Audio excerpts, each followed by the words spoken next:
জামাইকোটার একজন বুদ্ধিজীবী ফাহাম আব্দুস সালাম। চলুন তার কিছু কথা শুনি, তারপরে মন্তব্য করি। জাইমা রহমান একটা ইয়াং গার্ল, খুব কম্পিটেন্ট, ভেরি ডিসেন্ট গার্ল।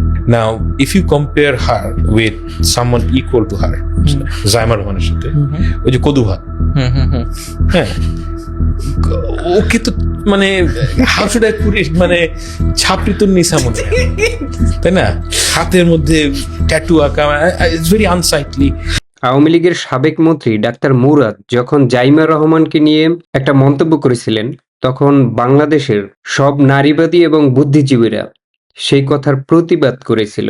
জামাইকোটার এই ফাহাম আব্দুস সালামের কথায় প্রতিবাদ করতে কাউকে দেখিনি।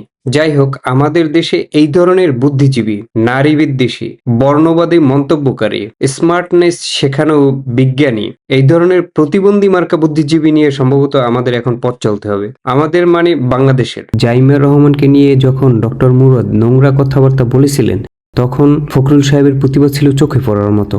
এই ফাহাম বেয়াদবটা মির্জা ফখরুলের জামাই। ফখরুল সাহেব এখন কোনো প্রতিবাদ করবেন না, কারণ নিজের দই মিষ্টি, অন্যের দই টক।